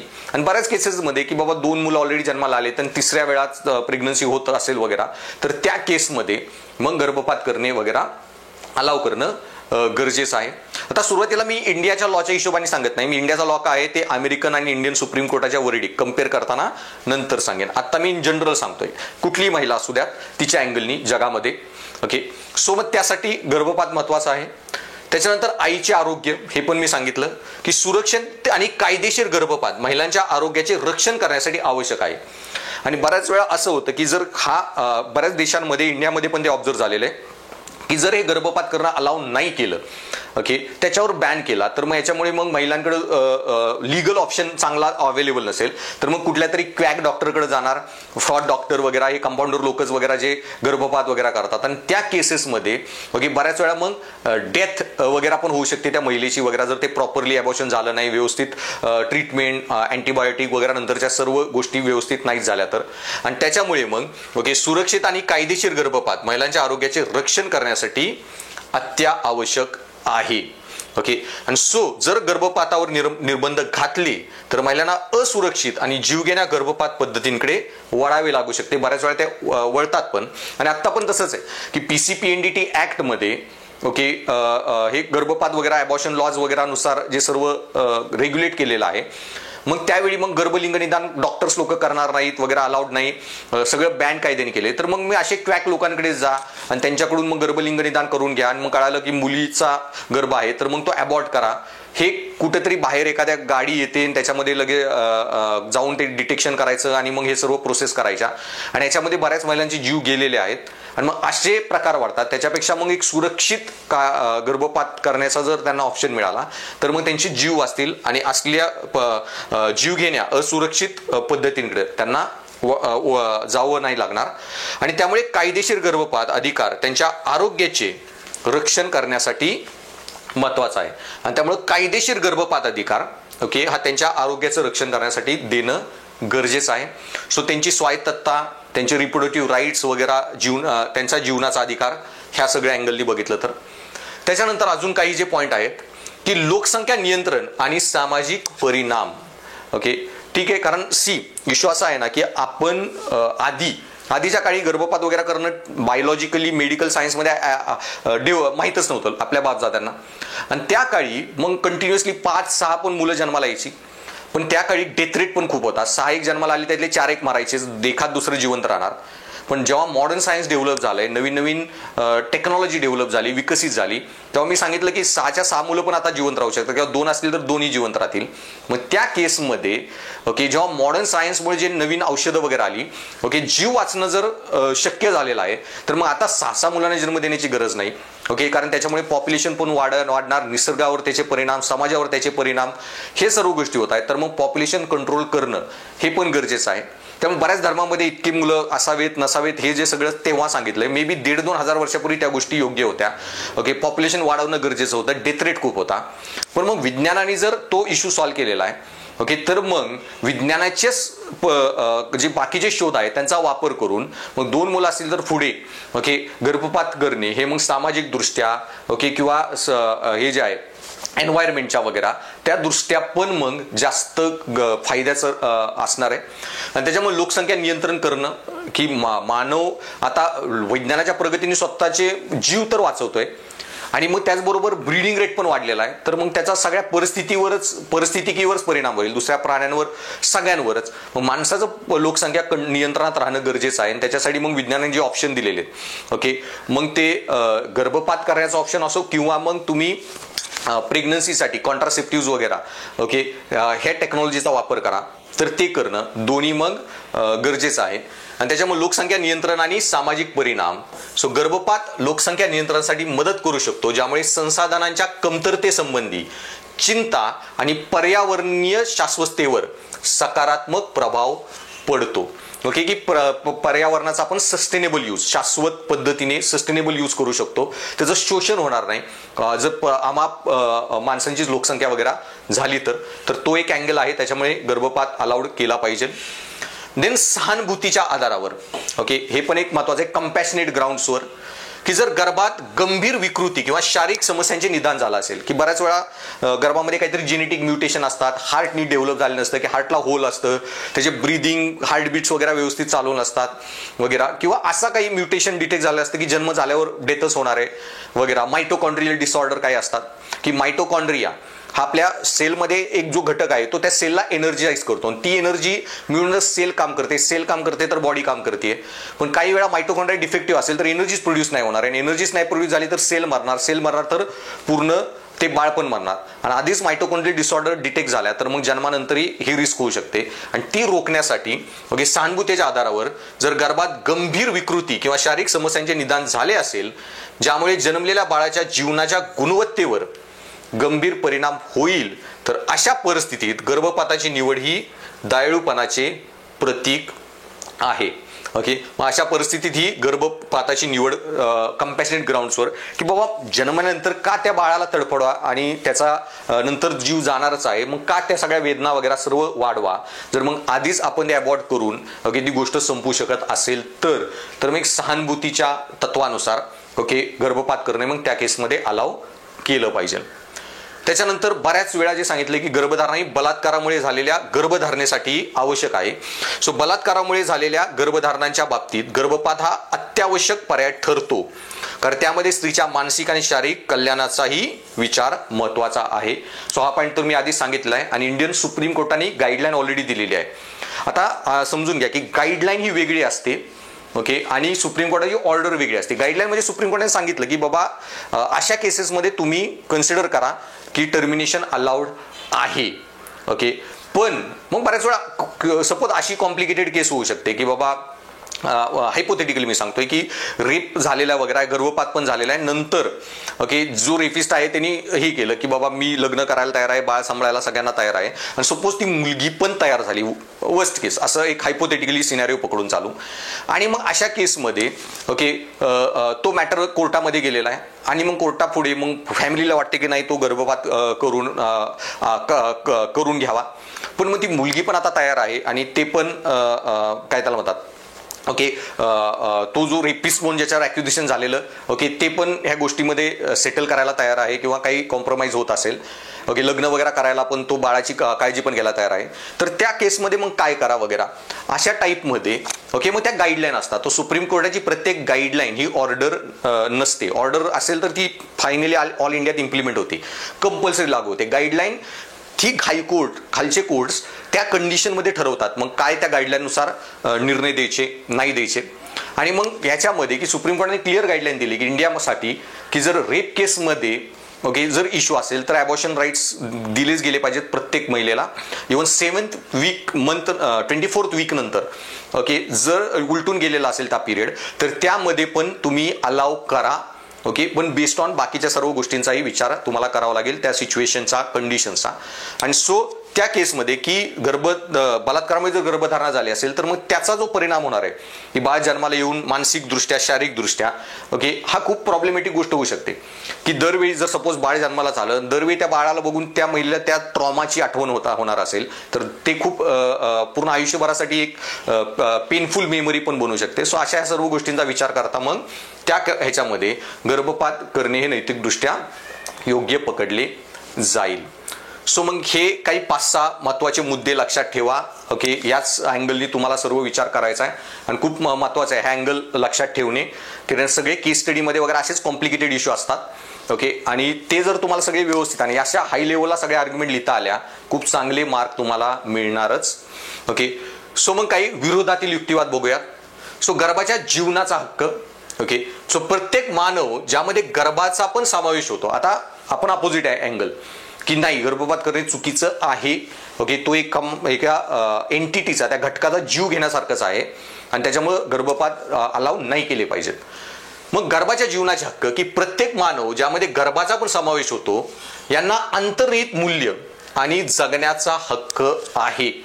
ओके, प्रत्येकाला विकास मानव म्हणून होऊ शकत असेल तर मी आधी सांगितलं की त्या घटकाला असं म्हणून बघा की ते पूर्ण विकसित मानव नाहीये असं बघू नका की मानव म्हणून विकसित होण्याची क्षमता असलेला घटक आहे तर मग त्याला जगण्याचा अधिकार आहे, अंतर्निहित मूल्य आहे जीवनाचं.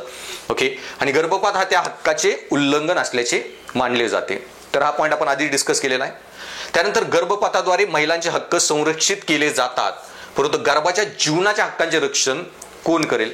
ओके, महिला आपल्या हक्काबद्दल बोलू शकतात. मी सांगितलं मी जिथे बेंगॉलमध्ये होतो अतिशहाणे लोक भेटतात तिथे आणि मग त्याच्यामध्ये एक मुलगी क्लासमध्ये काय म्हणे की ओके नो वूम नो से, जर गर्भ धारण करण्याची क्षमताच नाही तर त्यांनी गर्भाच्या अधिकारांबद्दल बोलूच नाही, म्हणजे पुरुषांनी ह्या गोष्टीत इंटरफिअरन्स करू नये, नो वूम नो से. पण मग इश्यू हा मी सांगितलं की जर राजाला मोहनराय जे म्हणले असते ना मी पुरुष नाही सती, मी तर काय माझी बायको मेल्यावर सती मला कोण पाठवणार नाहीये, तर महिलांनी आपलं बघावं. ओके, तर हे असले फालतूचे आर्ग्युमेंट पेपरमध्ये वापरायचे नाहीत. मग तुमचं म्हणणं काय जर अबॉर्शन रिलेटेड केस सुप्रीम कोर्टात गेली तर फक्त महिलाच असाव्या त्या बेंचवर. ओके, तर असले काहीतरी होपलेस आर्ग्युमेंट कुठलं तरी काहीतरी नाही वाचून करायचे नाहीत. सो इश्यू हा आहे की जो स्वतःच्या अधिकाराबद्दल बोलू शकत नाही त्यांच्या अधिकाराचं काय, मग त्यांच्या अधिकारांचं रक्षण करणं हे मग दुसऱ्यांचं काम आहे, सरकारचं काम आहे. हजारो वर्ष समाज सुधारकांनी ते काम केलं की जे शोषित वर्ग होते त्यांच्यासाठी लढणं, त्यांच्या अधिकारांचं रक्षण करणं. ओके, आणि त्याच्यामुळे ज्याच्याकडे पण ही कॅपॅसिटी आहे ओके की नैतिकतेमध्ये की तुमचं शोषण झालंच पाहिजे, तुम्ही नैतिक अधिकारांशी बोलण्यासाठी किंवा लढण्यासाठी, हे खूप फालतूची आर्ग्युमेंट आहे. दुसऱ्याच्या नैतिक अधिकारशी लढण्यासाठी तुमच्या विरुद्धच ती चुकीची गोष्ट घडली पाहिजे किंवा तुमचं शोषण झालं पाहिजे वगैरे, हे काय खूप फालतूचे आर्ग्युमेंट, हे आज होणं गरजेचं नाही. पण एक मानव म्हणून तुमच्या जर सहानुभूती असेल ना तर मग प्रत्येक माणूस हा दुसऱ्यांसाठी लढू शकतो की बाबा एखाद्या वर्गाचं शोषण होत आहे, जातीचं, समाजाचं. ओके, ते शोषणातून त्यांना काही दुःख होते समजण्याची सहानुभूती तुमच्याकडे असेल ना, ही खूप बेसिक एवढीच कंडिशन फक्त गरजेची. ओके, मग तुम्ही वाईट माणूस असाल पण तुम्हाला दिसते की जे ब्लॅक लोकांचं कसं शोषण होत आहे आणि त्याच्यातून त्यांना कसे दुःख होत आहेत आणि चुकीचं घडतंय, एवढी सहानुभूती तुमच्यात असेल, एम्पॅथी अँड कंपॅशन, ओके, तेवढीच गरजेची आहे दुसऱ्यांच्या अधिकारांसाठी लढण्यासाठी. तुम्ही त्याच्यासाठी त्या वर्णाचा असला पाहिजे असं नाही. आणि मग कुठल्या ऑपरेस्ड कास्ट एखाद्या जातीचं भारतामध्ये शोषण होत असेल त्यासाठी तुम्ही त्या जातीचाच माणूस असायला पाहिजे हे गरजेचं नाहीये. ओके, तुम्ही कुठल्याही उच्च जातीचे जरी असाल पण तुम्हाला त्या वेदना दिसत असतील किंवा हे चुकीचं होतं एवढं कळत असेल, एवढी सहानुभूती तुमच्याकडे आहे ना, तीच खूप गरजेची आहे. ओके, मग त्याच्यामुळे गर्भाबद्दल बोलण्यासाठी महिलाच असणं किंवा कारण आमच्याकडेच ती ताकद आहे, हे असली होपलेस आर्ग्युमेंट आहे. ओके, तुम्हाला फक्त गर्भाचं पण दुःख किंवा वेदना समजून घेण्याची ॲबिलिटी असेल ना, ती इनफ कंडिशन आहे. आणि त्याच्यामुळे मग महिला स्वतःच्या अधिकारांबद्दल बोलू शकतात, पण गर्भांच्या अधिकारांचं काय, ओके, हे खूप महत्वाची गोष्ट आहे. आणि त्याच्यानंतर दत्तक कायदा. ओके, आता खूप हजारो वर्षापासून दत्तक कायदे होते आणि आज पण आहेत आणि आता जास्त रेग्युलराईज झालेले आहेत, प्रॉपरली डेव्हलप झालेले आहेत. सो गर्भपात हे अनैतिक आहे विशेष जेव्हा गर्भपात न करता महिलांना बाकी उपाय उपलब्ध आहेत, उपलब्ध करून देणाऱ्या सेवांचा पर्याय असतो, जसे की दत्तक सेवा. की मुलाला गर्भपात करून जीव घेण्यापेक्षा त्याला जन्म झाल्यावर त्याला अडॉप्शनला द्या वगैरे, किंवा बरेच सारे ऑर्फनेजेस सरकार स्वतः चालवतं. अमेरिका युरोपमध्ये खूप हाय क्वालिटी असतात. ओके, की आपण आपल्या इंडियामध्ये घरात आपल्या मुलांना जेवढं चांगल्या प्रकारे सांभाळत नाही तेवढं अमेरिका युरोपमधले त्यांच्या ऑर्फनेजेसमध्ये सांभाळलं जातं. मग हा जो इश्यू आहे की महिलांना उपाय उपलब्ध करून देणाऱ्या सेवांचा पर्याय, दत्तक कायदा, ह्या सर्व गोष्टी एवढ्या वेल ऑर्डर्ड आहेत आजकाल. ओके, तर मग हे सर्व पॉसिबल असताना मग त्याच्यामुळे गर्भपात करणं मग चुकीचं आहे. ओके, जर त्या महिलेच्या जीवाला किंवा गर्भाला जन्मानंतर काही धोका नसणार आहे तर मग अशा केसमध्ये जन्म देऊन त्याला अडॉप्शनला द्या, जे अमेरिकन सुप्रीम कोर्टाचा व्ह्यू होता. पुढे दोन्ही कोर्टाचे व्ह्यू मी डिस्कस करेनच. आणि लैंगिक शिक्षण आणि गर्भनिरोधकांचा वापर. सो गर्भपाताच्या समस्येचा सामना करण्यासाठी योग्य लैंगिक शिक्षण आणि गर्भनिरोधकांचा योग्य वापर यावर अधिक भर देणे गरजेचे आहे. गर्भपात करावा की न करावा हे तुमचं रिॲक्शन झाली, त्याच्याऐवजी प्रिव्हेंटिव्ह स्टेप्स घ्या.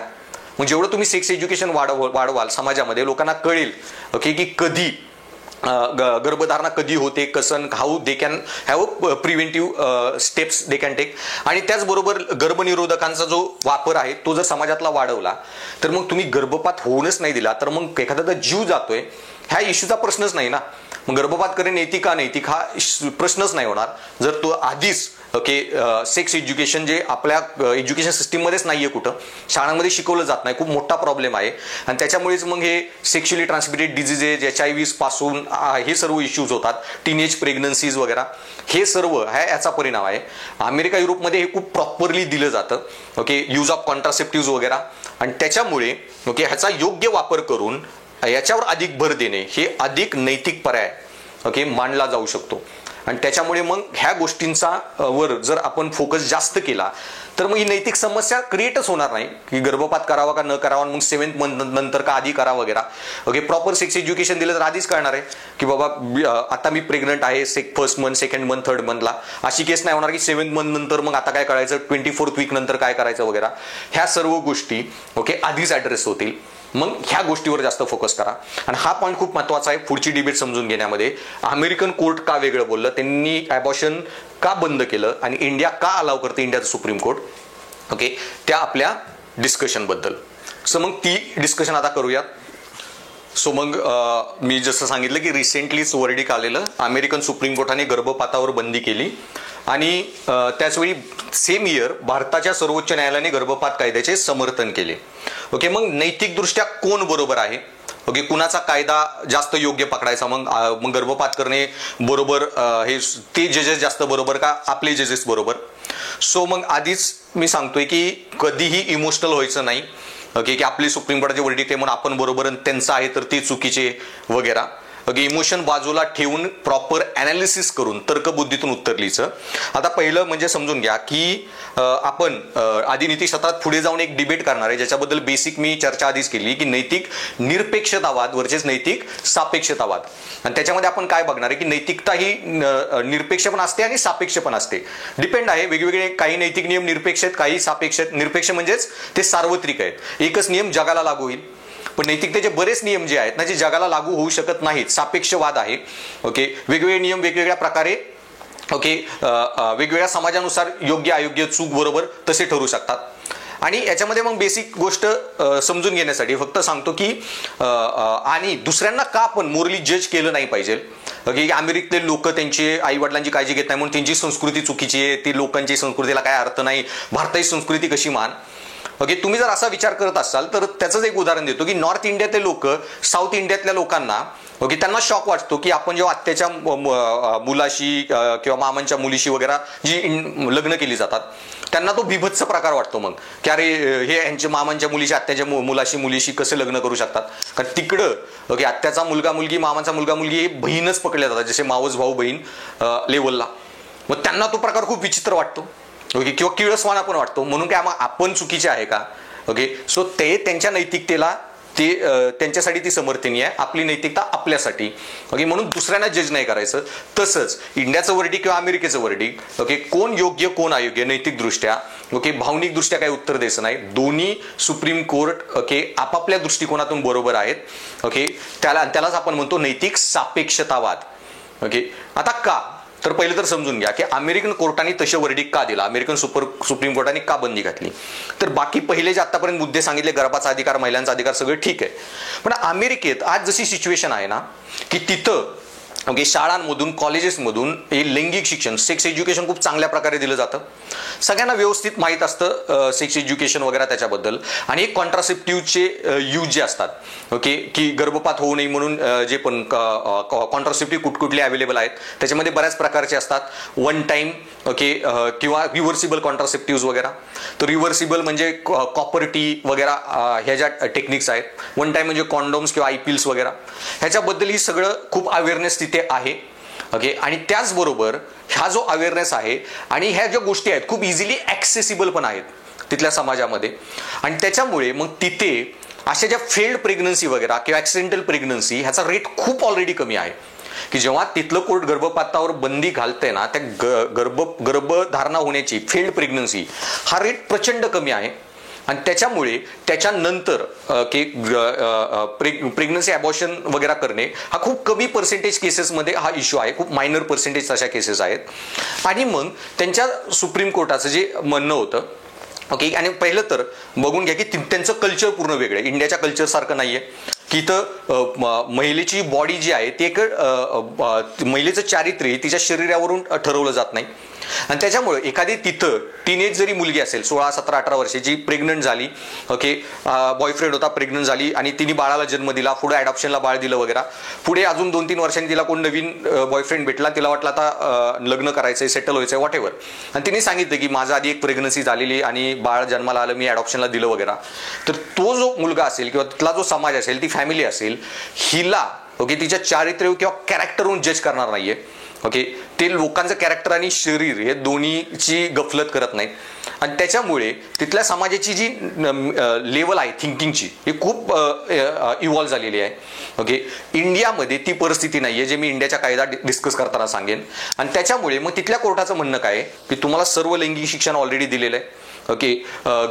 हे गर्भधारणा होऊ नये म्हणून जे पण कॉन्ट्रासेप्टिव्ज आहेत त्याच्याबद्दल शिक्षण दिलेलं आहे, ते इझिली अवेलेबल आहेत व कमी कॉस्टमध्ये पण अवेलेबल आहेत ओके. आणि हे सगळं असताना पण ही सर्व काळजी घेऊन न घेता पण कोणी ॲक्सिडेंटल ओके हे केला म्हणजे कोणी सेक्स झाला आणि त्याच्यानंतर प्रेग्नन्सी होतीये, तुम्ही ह्या सर्व गोष्टींची काळजी घेत नाही.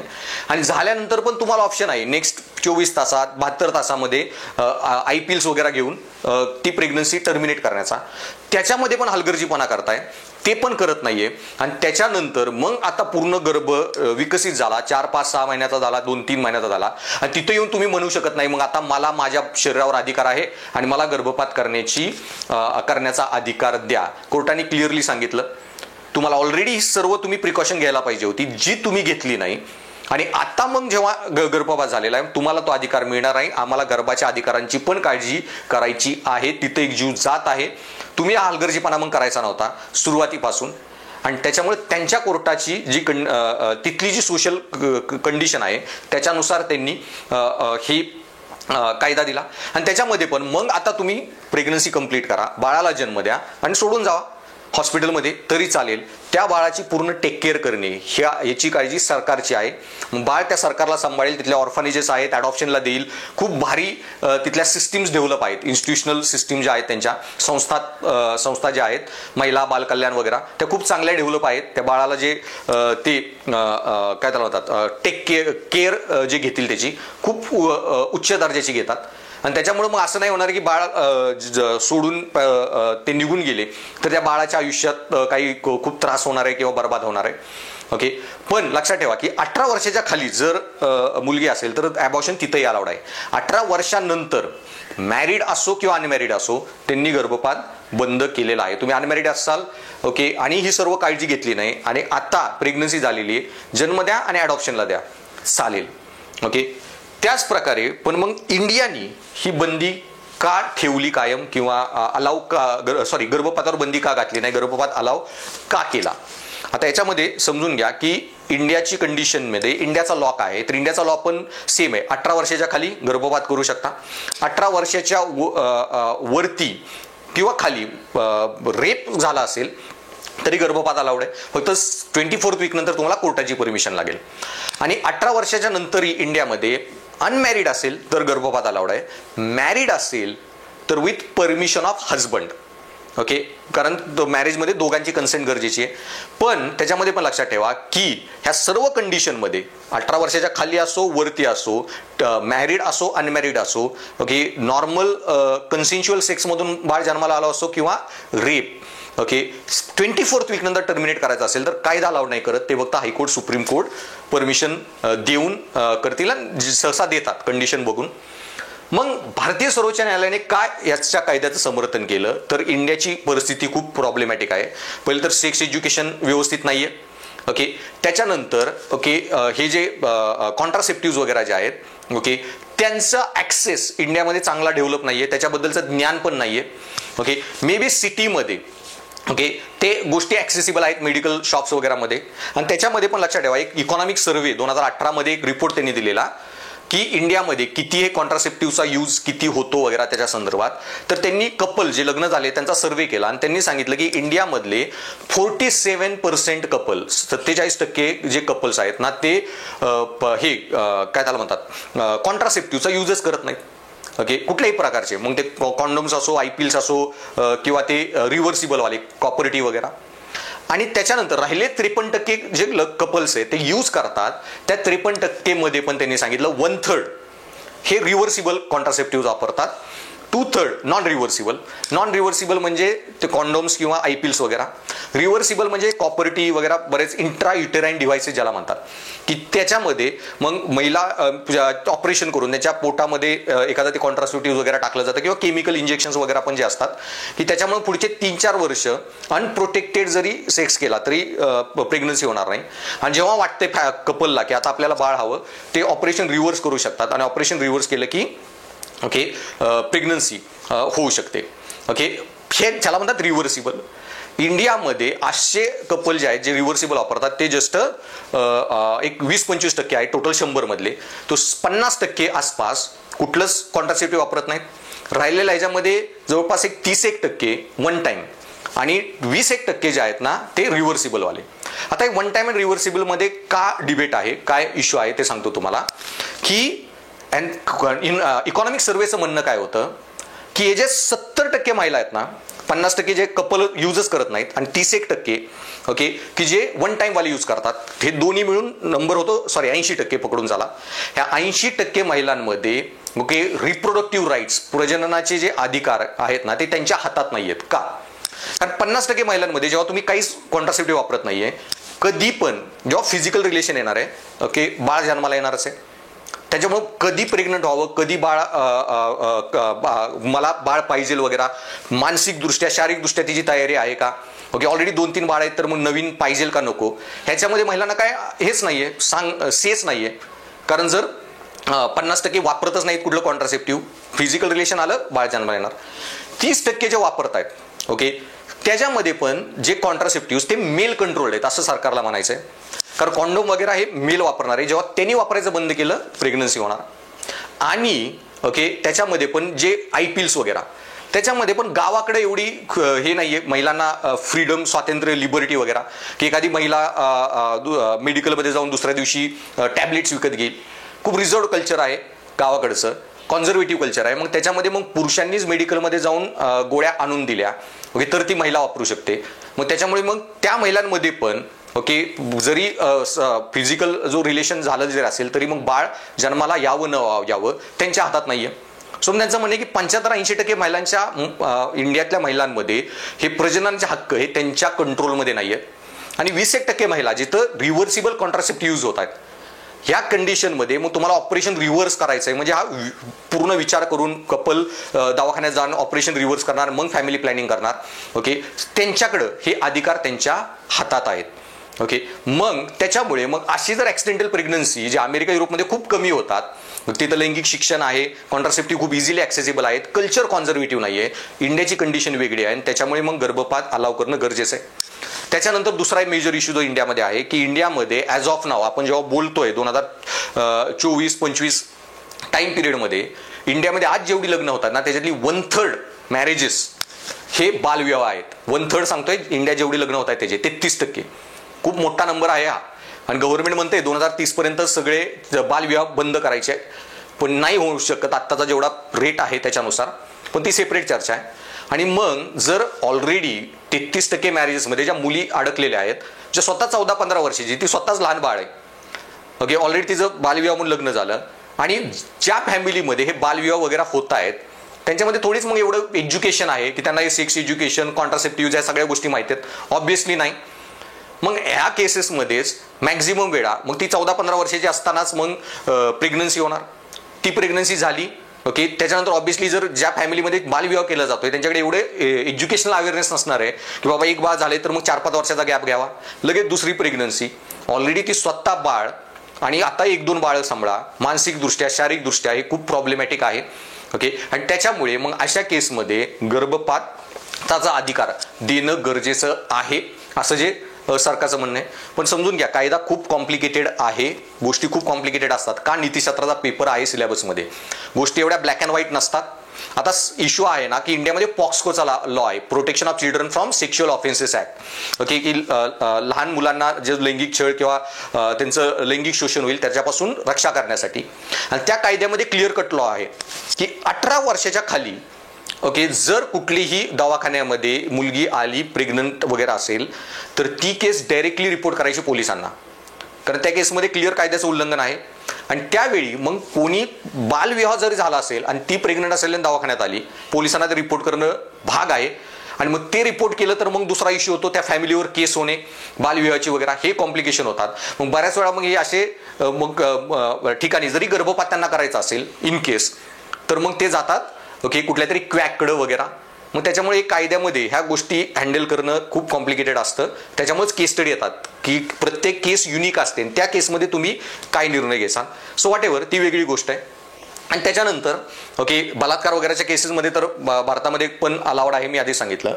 आणि त्याच्यानंतर एक मेजर इश्यू आहे ना की आज पण की इंडियामध्ये महिलांचं शरीर आणि चारित्र्य ह्या गोष्टी खूप हे जोडून ठेवलेल्या आहेत, ओके. आणि मग इंडियातलं जे कल्चर कॉन्झर्वेटिव्ह आहे ह्याच्यामध्ये रेप केस जरी झाली ना तर त्या महिलेचं नाव सांगितलं नाही जात, ओके, पब्लिकमध्ये. अमेरिका, युरोपमध्ये, ओके, एखाद्या महिलेचा रेप जरी झाला ती टीव्ही समोर येईल आणि इंटरव्ह्यू देईल.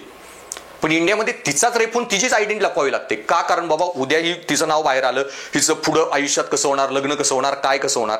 अरे तिचा रेप झालाय, तिला जज केलं जातंय आणि तिचंच नाव सिक्रेट ठेवायचं. हिथं तर तुम्ही प्रेग्नन्सी वगैरेचे इश्यूज डिस्कस करताय.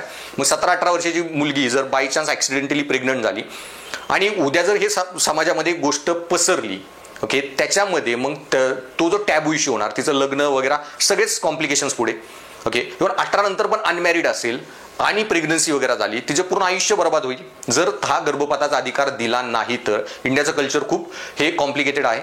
आणि अशीच एक केस दिल्लीमध्ये झालेली की एक मुलगी अनमॅरिडच होती, ओके, कदाचित टीनेजर्स होती ती, आणि बाळाचा जेव्हा जन्म झाला, ओके, घरामध्येच, दवाखान्यात पण घेऊन गेले नाहीत घरचे, बाथरूममध्ये जन्म झाला आणि जन्म झालेला तिने खिडकीतूनच ते बाळ टाकून दिलं, ओके. हा जो इंडियाचा कल्चर आहे, अशा ह्याच्यामध्ये जर आपण असा लॉ बनवला, गर्भपात वगैरे अलाउड नाही करणार, खूप प्रॉब्लेम जादा होतील. त्यामुळे इंडियाचं जे कल्चर बघून इंडियामध्ये लैंगिक शिक्षणाचं खूप कमी लैंगिक शिक्षण वगैरे हे आहे, कॉन्ट्रासेप्टिव्ह यूज वगैरे बद्दल खूप कमी लोकांना माहिती वगैरे आहे, बालविवाहाची समस्या वेगळी आहे, आणि महिलांना त्यांच्या शरीरावरून जे जज केलं जातं, ह्या सर्व गोष्टी जर बघितल्या तर त्या केसमध्ये मग हा कायदा अमेरिकासारखा बनवणं खूप प्रॉब्लेमॅटिक आहे. त्याच्यामुळं भारतीय सर्वोच्च न्यायालयाने गर्भपात कायद्याचे समर्थन केले. सो दोन्ही सुप्रीम कोर्ट आपापल्या अँगलनी बरोबर आहेत, ओके, आपापल्या परिस्थितीनुसार, ओके. ह्यांचा निर्णय त्यांच्या समाजानुसार सापेक्ष आहे आणि बरोबर आहे, आणि आपला गर्भपात कायदा आपल्या समाजानुसार सापेक्ष आणि बरोबर आहे. मग आता ह्याच्यामध्ये मग इश्यू होतो की ह्या डिबेटमध्ये, ओके, मग मे बी की अजून 100-200 वर्ष झाली इंडियामध्ये अशी परिस्थिती होईल की एकही बालविवाह नसेल, ओके. आणि हे जे काय त्याला म्हणतात, स्त्रियांना त्यांच्या शरीरावरून त्यांचं चरित्र वगैरे बद्दल चर्चा होणार नाही किंवा त्यांना तसं जज केलं नाही जाणार. आणि त्यावेळी, ओके, इंडियामध्ये पण लैंगिक शिक्षणाचं प्रमाण खूप वाढेल, कॉन्ट्रासेप्टिव्हचा यूज खूप वाढेल, हे ॲडॉप्शन वगैरे करणं. आणि इंडियामध्ये तो पण प्रॉब्लेम आहे आज, की जरी बाळ जन्माला आणि ॲडॉप्शनला दिला, अरे आपल्या ॲडॉप्शनची सिस्टीम खूप प्रॉब्लेमॅटिक आहे. आपली जी ऑर्फनेजेस आहेत तिथं म्हणजे बाळाला जन्म देऊन त्याचं आयुष्यभर छळ केल्यासारखं आहे, की ॲडॉप्शनला देऊन किंवा त्या ऑर्फनेजमध्ये ते वाढणार. तर मग त्या केसमध्ये ओके, इथं हे जे आपण काय त्याला म्हणतात, इंडियाची मे बी 200 वर्षानंतर 100 वर्षानंतर स्थिती एवढी सुधारेल, 50 वर्षानंतर मे बी स्थिती सुधारेल की आपले ऑर्फनेजेस पण अमेरिका युरोपसारखे खूप हाय क्वालिटीचे असतील. आणि त्या अशा कंडिशन जेव्हा आपले समाजाची कंडिशन ही अमेरिकेसारखीच चेंज होईल, तशी होईल, त्या काळी मे बी मग इंडियाचं सुप्रीम कोर्ट पण ओके अमेरिकन सुप्रीम कोर्ट सारखाच कायदा बनवेल की गर्भपातावर बंदी. सो ॲज ऑफ नाव दोन्ही कोर्टाचे म्हणणं योग्य आहे. सो हे मुद्दे लक्षात घ्या, आणि सगळे मुद्दे लक्षात आले ना तुम्हाला की ऑटोमॅटिकली केस स्टडी, काही युनिक केस स्टडी जरी आली आणि सांगितलं तुम्ही हायकोर्टचे जज आहात आणि अशी परिस्थिती समोर आलेली आहे, ह्याच्यामध्ये मग तुम्ही गर्भपात अलाव करणार का नाही करणार, त्या केसमध्ये मग तुम्हाला ओके खूप फायदा म्हणजे ह्या मुद्दे तिथं कामाला येतील उत्तर लिहायला. So that's all. आता नेक्स्ट डिबेटमध्ये आपण जनावरांच्या अधिकारांवर, हक्कांवर चर्चा करूयात. So that's all for now. Stay tune. आणि तुम्हाला आता हे लेक्चर आवडत असेल तर तुमच्या मित्रांना, मैत्रिणींना, सगळ्या फॉलोअर्सला सांगा. ओके, शेअर करा तुमच्या व्हॉट्सॲप ग्रुप, फ्रेंड्सच्या ग्रुप्स बरोबर. स्टेटस ठेवला तर चांगलीच गोष्ट आहे. आणि help me grow. Okay, that will be great help. So thanks for listening guys and stay tune.